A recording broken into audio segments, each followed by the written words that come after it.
Now, Peter Crouch film launches today on Amazon Prime Video. It features exclusive insight into his life's most defining moments and struggles as well, from being jeered by fans during his professional debut to meeting his lovely wife Abby. Now, after nearly 25 years since signing his first professional contract, Pete has only one question to ask himself: how did he get here? Let's find out. Let's ask the man himself. And I'm delighted to welcome Peter Crouch to talkSPORT. Pete, very good morning. Crouchy, good morning, mate. Morning, Crouchy. Morning, guys. All good? Oh, I wish you were down here with us. I know you like a bit of the old race, and I wish you were down here, Pete. It's beautiful. Day 3 of Royal Ascot. Oh, honestly, I am so jealous. I remember being there. I was there a couple of years ago. I went with Abby, my wife, and I actually remember Frankie Dettori came up to the boxes. I think it was the day he won like 6 in a row a few years back. And I remember him coming up, and my missus, she's not into sport or anything. She was like, "Oh, Frankie," because we know him a little bit. She was like, "What are you doing here?" I was like, "Have you just said that? What do you think he's doing?" Oh dear. And Frankie looked up, and what did he say? He was like, "Well, I'm racing." What do you think I'm doing? Frankie must be up to your knees, probably, wouldn't he? Pete, do you know what? We're so pleased when we got his winner yesterday as well, so hopefully the pressure's off a wee bit. Now, tell us about this programme. I'm fascinated by this. And why did you decide to do this?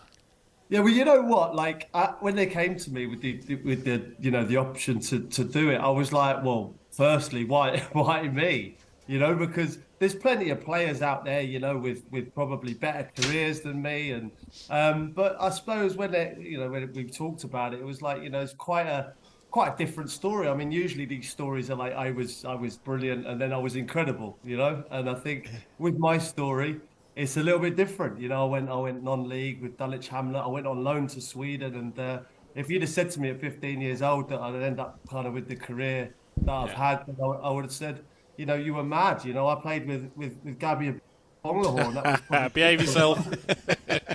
Yeah, but you had plenty of ups as well with you, Crouchy, in your career.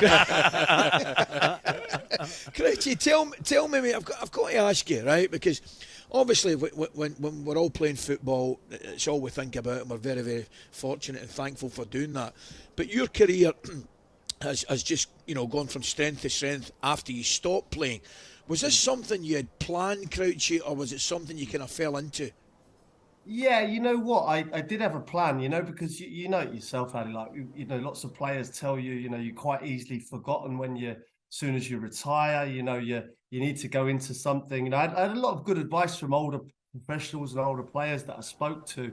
And I did my coaching badges while I was still playing, while I was still at Stoke. And I thought, right, I might go down that route. And I sort of planned for things. And I did a book and I did my podcast all while I was still playing and while I was kind of still relevant, if you like.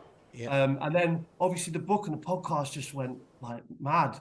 And, people just started really engaging with the podcast. And then I just sort of rode the wave, really. And, you never know which way it's going to go. And at some stage, someone's going to take it away from you. But at the time, I'm just really enjoying it. And I'm continuing to go down that route until someone says, we don't want to listen to you anymore. So it's out today then, Crouchy, yeah? On Amazon? Yeah, it is, mate. Yeah. Prime Video today. Yeah, I'm proud of it. It's one of those things. It's a bit like you never know how it's going to come out. Yeah. There's lots of interviews from people I played with, like, Steven Gerrard, Sven, Goran Eriksson, Harry's in it. People like that, and you don't know what they're going to say, So, but obviously, having seen it back, I'm really proud of it, and just hope people enjoy it. Lovely. Well, that's what I was going to ask you, Crouchy. You're obviously proud of it, which is great. In terms of the film itself, how much input did you have into it? Or do you have any input at all? Well, that's what I mean. I was sort of in the lap of the gods, really. Obviously, I can control kind of my views and things, but when they go and interview kind of like my old managers, my old school teacher, like I've got a couple of my mates in it. God knows what they were going to say. I was a bit nervy about that. And then like you've got like you say, like old players and sort of managers that I've worked with and stuff. So yeah, I mean, it's controlled to a degree, but I wanted it to be as honest and open as possible, and that's what I've tried to be, and that's why I didn't really. I sort of left it to them to make it. Peter, where did you school? Where were you from originally? I grew up in West London, Ealing. West, okay, right. Yeah, so like QPR territory, really.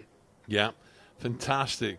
Also, it's just gone from strength to strength, hasn't it? It's fantastic. By the way, I bumped into Glenn Johnson the other day at Weybridge, St George's Hill at the golf as well. He's a lovely fella. I remember having a bit of lunch with you at Newmarket one day when you were with Glenn. Yeah, that's right. Yeah, we didn't do great that day on the horses. I remember, but Ben's a good lad. He's my golf partner. Ah, okay. Golf with Ben quite a bit. So what was Gabby like to play with? Do you know what? Like, he was only a young lad at Villa when I was there, and I remember him coming through, and it was one of those, when he started training with us, it was like, you don't know what they're going to be like. I've never seen touch tackle, Crouchy. No, mate. I was going to say, you know what? The pace was frightening, and then I used to frighten everyone in training. I remember kind of the old professionals just being scared of him, just with the sheer pace. And I know you give him a bit of stick on there, but he was. No. I You must be getting us mixed up with somebody. I was with someone yesterday, Crouchy. I can't say who used to play with Gabby. He said he couldn't cross a road, so he had the pace, but it was just that final delivery was the problem. Yeah, to play afterwards. Yeah. The general conception is his feet were too quick for his head, Crouchy. talkSPORT Breakfast with Alan Brazil. Thursday and Friday morning, 6 till 10. On AM, on DAB, via the talkSPORT app and on your smart speaker. talkSPORT.